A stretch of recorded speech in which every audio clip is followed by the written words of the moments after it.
welcome back to Eyes Unclouded. Global Perspectives from Tokyo. With Tomoko. And Ansel. Well, lately it seems that everywhere we look, we hear about nationalistic movement gaining strength and the weakening of democratic norms. I wouldn't want to try to make too many generalizations about such reports, but we might be able to get a sense of the health of any particular democracy by looking at how well its checks and balances are operating. By checks and balance, you're referring to the separation of powers, right? Like we first learned about in civics class.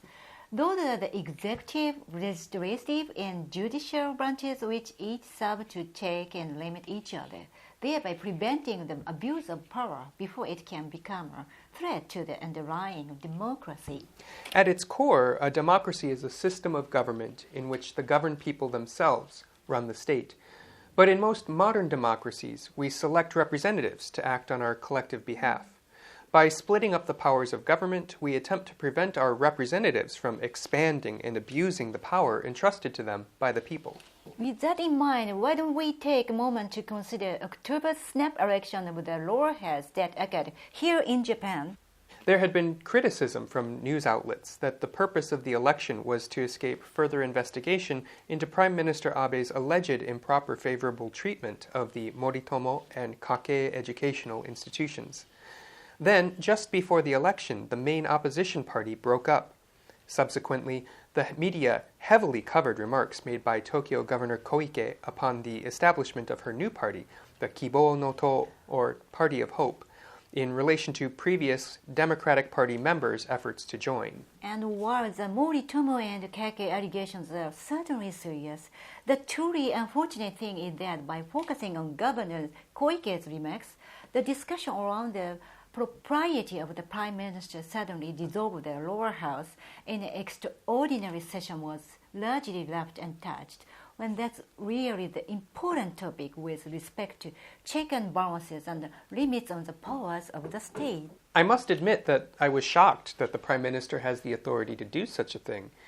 In the U.S., the President can't disband the House of Representatives for any reason. It's hard for me to square that ability with the idea of the separation of powers. According to Article 7 of the Japanese Constitution, the cabinet had the power to decide to dissolve the lower house, and in the wake of the most recent use, it's not difficult to find an article that claims that this is simply a prerogative of the Prime Minister, which may be used at his discretion. However, others say that it should be treated more like a denka no hoto. Denka no hoto. That means a fine sword passed down from generation to generation as a family heirloom. To put it another way, it's like a trump card. It means that it's a method that should only be used in a worst-case scenario as a last resort. So, whose interpretation is the correct one? Well, unfortunately, the Constitution doesn't explicitly list reasons why the cabinet might be allowed to dissolve the lower house, nor does it provide any restriction on such reasons.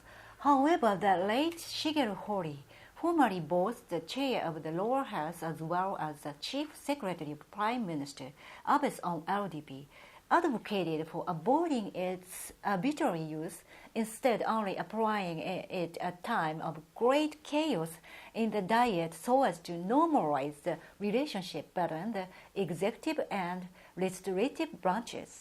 Which then calls into question why the Prime Minister is using it now, when there's apparently no significant upheaval in the Diet. It seems like it's a weapon best left sheathed for the time being. And though Secretary Hori stated that it should be used as a normalizing force between those two branches of the government, couldn't it have the exact opposite effect if used arbitrarily? The ability to dissolve the lower house at whim could definitely lead to the abuse of other powers. Just imagine what could happen if someone with more authoritarian tendencies were to assume the role of the Prime Minister. Such a person could take advantage of public crisis, whether real or imagined, to build insurmountable support in the lower house to the point where a radical agenda favoring the powers of a prime minister could be pushed through, effectively rendering Japan to dictatorship. To hand such power an unscrupulous individual would be 強靭に刃物。強靭に刃物, like giving a blade to a madman. Well, with the current state of world politics, it's hard not to be concerned about something like that occurring. I'm curious though, earlier you mentioned that the power to dissolve the lower house isn't available to the American president, and that to you it seems to violate the idea of separation of powers. How is that separation of powers and its related check and balances holding up under the current administration? From the news, it seems like not a day goes by without a new executive order coming out of the White House. Yeah, you're right.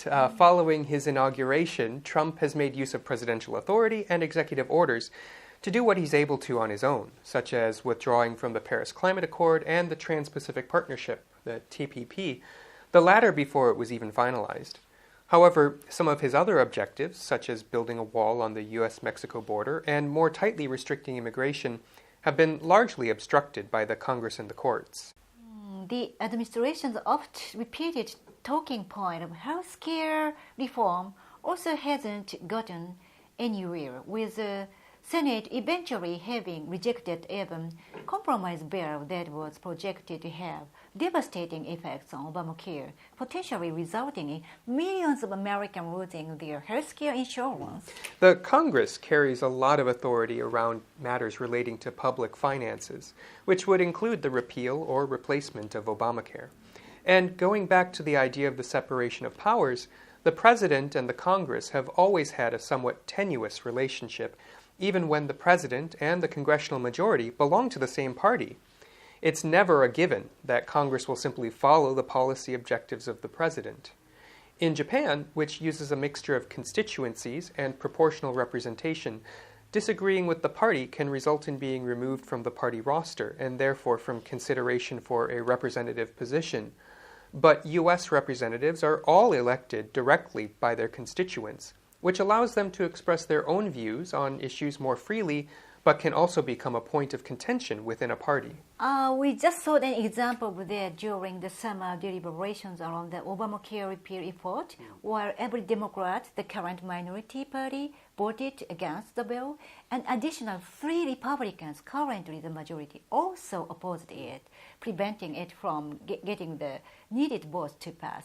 With that situation within the president's own party, it seems that delivering on this campaign pledge may have become impossible. Senator John McCain, who, along with fellow Republican Senators Collins and Murkowski, was one of the defectors who eventually came to oppose the bill, made a statement prior to the 2016 election that even if Trump became president, he didn't think the country would be in danger, rather believing in the institutions of government, such as Congress and the Supreme Court, which exist to restrain someone who seeks to exceed their constitutional obligations. Even with so much contention, it's reassuring that he still has faith in the resilience of American democratic institutions. Perhaps ironically, it's through the actions of the Trump administration that we can truly appreciate the wisdom of the Founding Fathers in incorporating such a strict separation of powers as a means of preventing the misuse of political authority. Well, let's move on to this episode's keyword. This time, it's the same as our topic, checks and balances. We discussed how it's important that there are restrictions placed on the power of the government and looked at a few topics around those limits, both in the US and Japan. However, as democracy fundamentally derives its authority from the people, ultimately it's the people themselves, along with the press, their eyes and ears, who must work to limit that power. Exactly. We must recognize that dictators don't solely arise from monarchies. Democracies are vulnerable as well. The rise of nationalism and fascism in Germany and Italy prior to the Second World War grew out of the fanatical support of the people and the previously democratic system. The result being that we must recognize that it is we, the people, who bear the ultimate responsibility for the reckless abuse of power by our leaders. And I'd like to think that a few regular people getting together to make a program discussing these issues can play at least some small part in helping to restrain those abuses. I'd like to think so too. Well then, we'll see you all again next time. Bye-bye. Bye-bye.